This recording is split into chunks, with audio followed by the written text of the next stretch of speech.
Welcome everyone to Ayur preps. Myself Khushi और मैं आपको स्वस्वृत पढ़ा रही हूँ। आज हमारा टॉपिक है रसायन। तो रसायन में सबसे पहले हम पढ़ेंगे कि रसायन की डेफिनेशन क्या है, मतलब रसायन होते क्या हैं। तो रसायनम च तज्ज्ञेयम यद जरा व्याधि विनाशनम। रसायन किसको बोला गया है?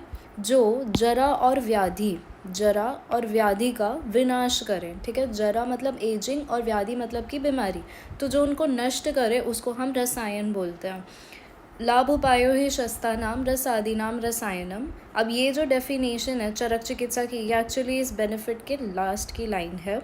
ठीक है, पर इसमें भी ये थोड़ा सा मतलब रसायन के बारे में बता रहा है एज अ डेफिनेशन कि जो लाभ उपाय में जो शस्त्र है, मतलब कि जो बेस्ट है, वो रस आदि जो द्रव्य है उसको रसायन बोलते हैं।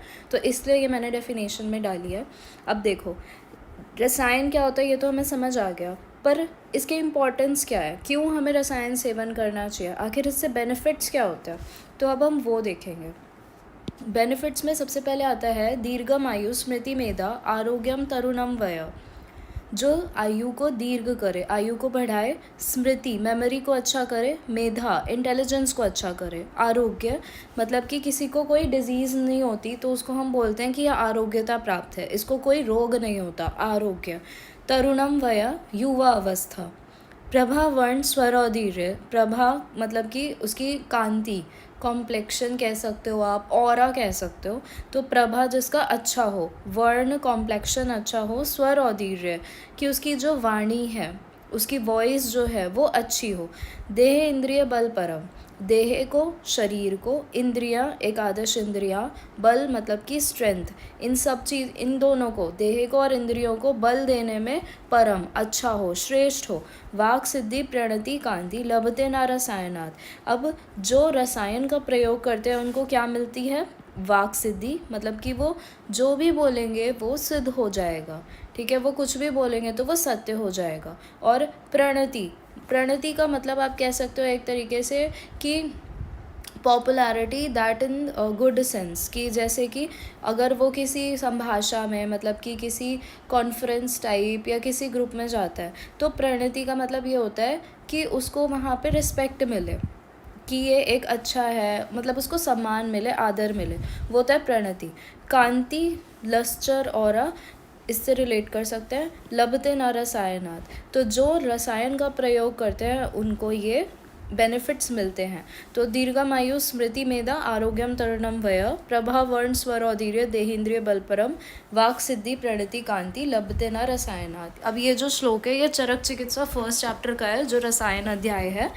और इसी की फिर नेक्स्ट लाइन ये आती है कि लाभ उपायो ही शस्ता नाम रसादि नाम रसायनम। ठीक है, अब हमने इसकी डेफिनेशन देख ली, इसके इम्पोर्टेंस देख ली, बेनिफिट्स क्या होते हैं इसके ये देख लिया। अब क्लासिफिकेशन पे आएंगे कि रसायन जो होते हैं वो कितने टाइप्स के होते हैं। तो चरक ने चरक चिकित्सा फर्स्ट चैप्टर अगेन उसमें मेंशन किया है कि on the basis of use, कि रसायन को कैसे यूज़ कर रहे हो आप, उसके बेसिस पे दो टाइप के बताए हैं, वात आतपिक और कुटी प्रवेशिक। अब ये क्या होते हैं थोड़ा सा मैं बता देती हूँ। वैसे इस जगह पर ये नीड नहीं है, क्योंकि जब आप थर्ड प्रॉफ में चरक चिकित्सा फर्स्ट चैप्टर पढ़ोगे तो वहाँ पे ये अच्छे से डिटेल्ड में मेंशन्ड है।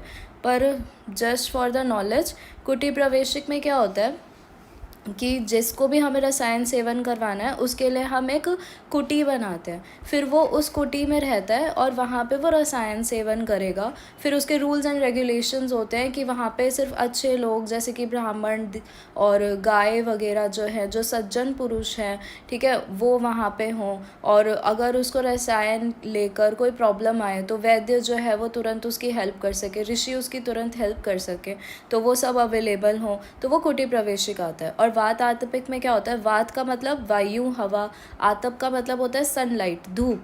तो जहाँ जिन रसायन को सेवन करके आप हवा वायु, मतलब कि ऐसा आप पे कोई रिस्ट्रिक्शन नहीं है, रूल्स और रेगुलेशंस नहीं है, आप नॉर्मल एनवायरनमेंट से इंटरेक्ट कर सकते हो, तो वो वाला जो रसायन होगा वो वात आतपिक में आएगा। तो ये on the basis of use, प्रयोग के आधार पर ये दो क्लासिफिकेशन बताई है चरक ने। फिर उसके बाद सुश्रुत जो है, आचार्य सुश्रुत ने उद्देश्य के बेसिस पे कि आपका एम क्या है, क्यों आप रसायन का प्रयोग कर रहे हो, उसके बेसिस पे 4 टाइप्स बताया। एक है आपका नैमित्तिक, दूसरा काम्य, तीसरा आज्यसिक और चौथा है आचार।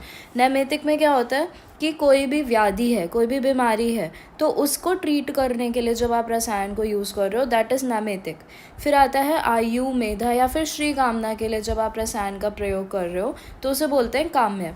आहार में क्या होता है कि मतलब फूड के साथ आप ले रहे हो, ठीक है, जैसे कि आपकी एक जनरल डाइट है, उस डाइट में आपने इंक्लूड कर लिया हरीत की चूर्ण का सेवन करना, ठीक है, या हरीत की कोई भी आप अवले वगैरह कुछ ले रहे हो, दैट इन आहार क्वांटिटी जो 4 तोला कहा जाता है, आप वो डीजी में पढ़ेंगे आगे, तो उस क्वांटिटी में आप ले रहे हैं उसको, तो वो आज्यसिक होगा, मतलब फूड के साथ ले रहे हो। जैसे आमलकी की आप चटनी वगैरह लोग आंवले की खाते हैं, ठीक है, आंवले का अचार वगैरह खाते हैं, तो वो आज्यसिक में आएगा। देन आता है आचार। आचार रसायन का वर्णन आगे मैं करूँगी। आचार का मतलब होता है व्यवहार, ठीक है, जैसे कि आपका सद्वृत्त हो गया, गुड मैनर्स, बेसिकली धर्म का पालन करना, तो ये आता है आपका आचार रसायन में। तो सुश्रुत के अकॉर्डिंग ये 4 है और चरक के अकॉर्डिंग ये 2 है। ये रसायन की क्लासिफिकेशन है। अब इसके बाद सिलेबस में एक पॉइंट मेंशन्ड है, वय अनुसार रसायन कि एज के अकॉर्डिंग कौन सा रसायन यूज़ कर रहा है। तो ये शार्ंगधर संहिता में आचार्य शार्ंगधर ने मेंशन किया है कि जैसे जैसे एक एक दशक लाइफ का कम होता रहता है, वैसे वैसे क्वालिटी जो होती है हमारे शरीर की वो कम होती जाती है। तो उसके लिए आप कौन सा द्रव यूज़ करेंगे, कौन सा रसायन यूज़ करेंगे, वो आचार्य शार्ंगधर ने मेंशन किया है। अब ये क्या है, पहले तो वय है। वय सबको पता है, कलयुग चल रहा है, 100 ईयर्स की आयु है, तो एक एक दशक मतलब 10 ईयर्स का इंटरवल जाएगा। सो 1 से 10 ईयर्स, 11 से 20, ऐसे करके आपको 10 ईयर्स का इंटरवल देके 100 ईयर्स पे इसको फिनिश करना है, आराम से हो जाएगा। अब नेक्स्ट कौन सी क्वालिटीज़ है, तो देखो सबसे पहले है बल्य। बच्चे जो होते हैं ना, उनको स्वर्ण प्राशन करवाते हैं, क्यों करवाते हैं, ताकि उनकी इम्यूनिटी अच्छी रहे, उनका शारीरिक बल, ओज, प्राकृत बल होता है वो बना रहे, तो बल्य के लिए स्वर्ण हो गया। देन वृद्धि, उसके बाद क्या होता है, बच्चों की ग्रोथ होती है, वृद्धि होती है, तो वृद्धि के लिए बला। बला देखो 3 जगह पे आ रहा है, एक तो वृद्धि के लिए आ रहा है, एक vikram. Vikram is again can be considered to courage, ठीक है, ब्रेवरी जो होती है उससे भी रिलेट करते हैं। विक्रम, विशिष्ट क्रम, विशिष्ट कर्म, ठीक है, तो विक्रम। और कर्मेंद्रिय, कर्मेंद्रिय आपको पता है 5 कर्मेंद्रियां होती हैं आपकी, वो, ठीक है। तो बला इन 3 चीज़ों के लिए आ रहा है। सबसे पहले है वृद्धि, तो वृद्धि हो गई, 11 से 20 ईयर्स ग्रोथ होती है, एपिफाइजियल प्लेट्स क्लोज हो जाते हैं, तो ग्रोथ लिमिटेड हो जाती है, तो वृद्धि के लिए बला। देन 21 से 30 कौन सा है आपका, यूथ वाला टाइम, युवा अवस्था, ठीक है। तो युवा अवस्था में क्या होता है, सबको चाहिए कि उनकी एज जो है वो यूथफुल बनी रहे, वह स्थापन का काम, तो इसलिए छवि के लिए आम्लकी यूज़ करते हैं, छवि के लिए आम्लकी। देन 31 से 40 ईयर्स क्या होता है, कहते हैं ना कि मैच्योर हो गए, है ना, अब बुद्धि आ गई इनके अंदर, सही डिसीजन ले रहे हैं, मेधा, तो मेधा के लिए है शंख पुष्पी, मेधा के लिए शंख पुष्पी। देन 41 से 50 में आ रही है त्वक, स्किन पे रिंकलिंग स्टार्ट हो जाती है ना, जैसे जैसे 40 के बाद कहते हैं एजिंग स्टार्ट हो गई, रिंकल्स आ गए स्किन पे, तो त्वक। अब देखो त्वक और दृष्टि, इन दोनों के लिए ज्योतिषमती यूज़ हो रही है। त्वक के लिए क्या होता है, हमारी भ्राजक पित्त होती है, दृष्टि के लिए क्या होती है, आलोचक पित्त होती है। पित्त जो है अग्नि महाभूत की प्रधानता है, और ज्योति, ज्वाला, अग्नि पर्याय हैं ये, तो ऐसे रिलेट करके आप इसे याद रख सकते हो कि त्वक और दृष्टि दोनों अग्नि महाभूत वाले हैं, प्रधान है, पित्त वाले हैं, तो ज्योतिषमती है इनमें। देन 61 से 70 ईयर्स में क्या होता है, इनफर्टिलिटी आती है, शुक्रक्षय होता है, तो अश्वगंधा का यूज़ कर सकते हैं, अश्वगंधा, शिलाजतु, है ना, ये आजकल बहुत यूज़ कर रहे हैं फर्टिलिटी के लिए, तो शुक्र के लिए आप अश्वगंधा यूज़ करेंगे, इसको याद रखना। देन 71 से 80 विक्रम, विक्रम के लिए बला।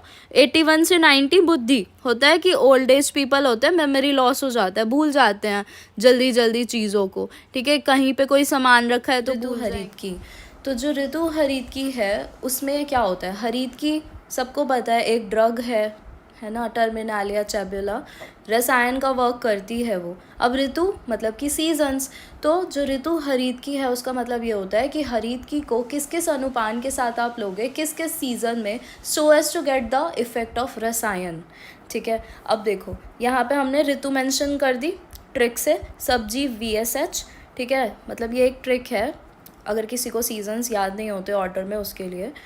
शिशिर, बसंत, ग्रीष्म, वर्षा, शरद, हेमंत। अब अनुपान देखेंगे। पीपली जो होती है ना वो बहुत उष्णवीर है। अगर जैसे कोई पित्तज प्रकृति वाला है वो पीपली लेगा ना, उसको ना टंग पे अल्सर्स हो जाएंगे, इतनी उष्ण होती है वो, ठीक है। फिर शिशिर जो है वो क्या है, विंटर्स, जब बहुत ज़्यादा विंटर्स होती हैं, तो बहुत ज़्यादा विंटर्स में तो आप उष्णवीर्य वाली ड्रग्स ले सकते हैं, तो इसलिए हम उसमें ले रहे हैं पीपली। देन बसंत, बसंत सबको पता है स्प्रिंग सीजन, कफ का प्रकोप होता है, और कफ के लिए बेस्ट क्या होता है, मधु, तो बसंत में मधु। ग्रीष्म, ग्रीष्म को आप ऐसे याद कर सकते हो, ग से, जी से ग्रीष्म, और गुड़, जी से गुड़, ठीक है। तो ग्रीष्म और गुड़, गुड़ की जगह शर्करा भी मेंशन करते हैं या फिर शार्कर। वर्षा, वर्षा में वात का प्रकोप होता है, सेंधव उसके लिए हम यूज़ करते हैं, लवण जो होता है आपका। देन शरद, शरद में पित्त का प्रकोप होता है, पित्त के लिए बेस्ट क्या है, सर्पी, मतलब कि घी, घृत, तो शरद में घृत। हेमंत, हेमंत क्या है आपकी अर्ली विंटर्स। अब जो शुंठी होती है वैसे तो वो भी उष्णवीर्य है, पर इतनी ज़्यादा उष्णवीर्य नहीं है, तो इसलिए हम अर्ली विंटर्स में शुंठी यूज़ करते हैं, ठीक है। तो this is all about your ritu haritaki, ठीक है। हरीतकी को किस अनुपान के साथ किस सीजन में यूज़ करेंगे so as to get the effect of rasayana. Next आता है आपका आचार रसायन। सुश्रुत में चौथा था आचार रसायन क्लासिफिकेशन में, ठीक है। अब ये जो मैं मेंशन कर रहा है ना ये श्लोक, ये चरक चिकित्सा फर्स्ट का ही है अगेन। और आचार रसायन, बेसिकली ये श्लोक को याद करना इतना इम्पॉर्टेंट नहीं है, पर हाँ अगर आप याद करते हो तो अच्छा इंप्रेशन पड़ता है टीचर पे। अब स्टार्ट करते हैं आचार रसायन। आचार का मतलब होता है विहार, ठीक है, कि किसी का बिहेवियर कैसा है, उसका विहार कैसा है, ठीक है, कैसे वो दूसरों के साथ रहता है, दैट इज़ आचार। इसमें बेसिकली गुड मैनर्स को मेंशन किया गया है, ठीक है। अब देखो सत्यवादनम अक्रोधम निवृत्तम मध्य मैथुनात्। सत्यवादनम जो सत्य बोलता हो, अक्रोधम जिसको क्रोध ना आता हो, निवृत्तम मध्य मैथुनात् जो मध्य और मैथुन से निवृत्त हो गया है, ठीक है, मतलब उनसे दूर है। अहिंसकम अनायासम, हिंसा नहीं करता, अनायास मतलब अधिक परिश्रम नहीं करना। आपको पता होगा वैसे तो कहते हैं कि परिश्रम करना चाहिए, ऑब्वियसली मेहनत करनी चाहिए, पर अगर आप अपनी ज़रूरत से ज़्यादा, अपनी कैपेसिटी से ज़्यादा वर्क करते हैं तो उससे वात प्रकोपित होकर बहुत सारी वातस डिजीज़ेस हो जाती है, इसीलिए यहाँ पे अनायासम मेंशन्ड है। देन प्रशांतम मतलब कि जो शांत रहे। प्रियवादिनम मतलब कि जो अच्छा बोले, ठीक है, जिसकी वाणी अच्छी हो, सबसे अच्छा बोले वो। जप शौच परम धीरम, जप शौच, शौच मतलब पवित्रता, साफ सफाई, परम इसमें श्रेष्ठ हो, धीरम का मतलब होता है धैर्यवान। दान नित्यम तपस्विनम जो दान करता हो, ठीक है, मटेरियल से बहुत ज़्यादा चिपके रहना नहीं, मटेरियलिस्टिक वर्ल्ड से। अगर आपके पास कोई चीज़ है दूसरे के पास नहीं है तो वो उसको दे देता है, ठीक है, उससे अटैच नहीं रहता बहुत ज़्यादा। तो दान नित्यम तपस्विनम। देव गो ब्राह्मण आचार्य गुरु वृद्ध अर्चने रतम, जो देवता, गाय, ब्राह्मण, आचार्य, गुरु, वृद्ध इनकी अर्चना करता है, इनकी पूजा करता है। अनृशस्य परम नित्यम नित्यम करुण वेदिनम।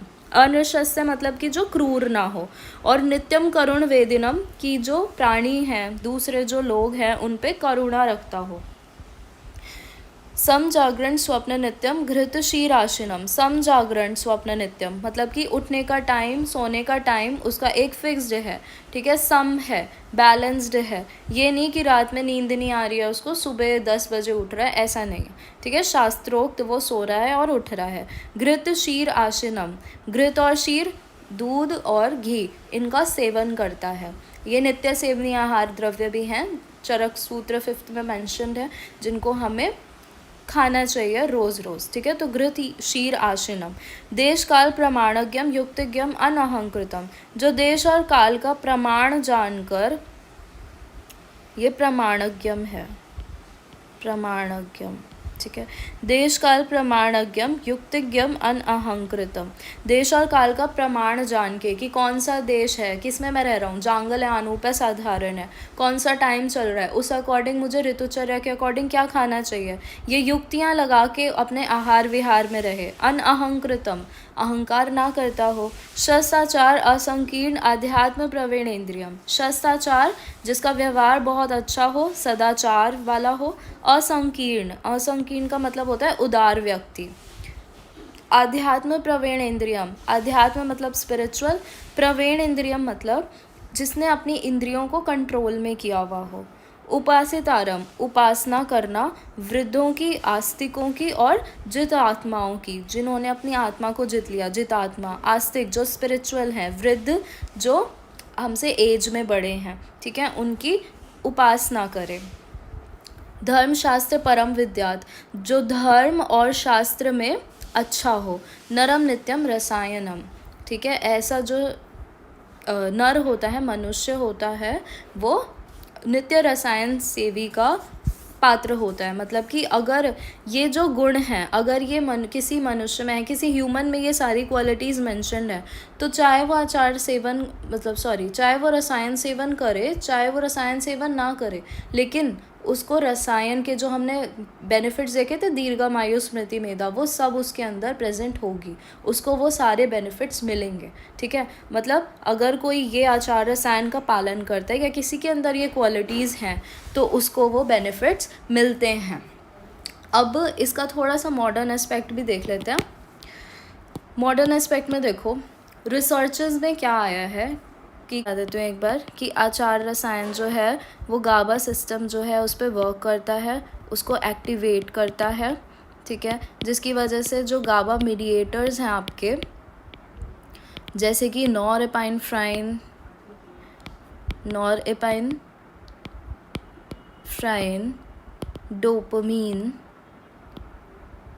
डोपामीन, सेरोटोनिन एट्सेट्रा, ठीक है, इनका क्या हो रहा है, इनका रिलीज, मेटाबॉलिज्म बेटर हुआ है। और हमें इससे क्या बेनिफिट मिल रहा है कि इससे अलर्टनेस बढ़ी है। अलर्टनेस के साथ साथ पीस ऑफ माइंड इंक्रीज़ हुआ है। इंसोम्निया की प्रॉब्लम ट्रीट होती है, गुड स्लीप, ठीक है। और इसके अलावा मेंटल एग्जॉशन जो आजकल ज़्यादातर लोगों में देखा जाता है, और एंग्जाइटी, ये भी ठीक होती है। तो मतलब ये काफ़ी अच्छा वर्क करता है, एंड मोस्ट इम्पॉर्टेंटली मेमोरी को अच्छा कर रहा है, ठीक है। तो ये इसका थोड़ा सा मॉडर्न एस्पेक्ट है। That's all for today, thank you.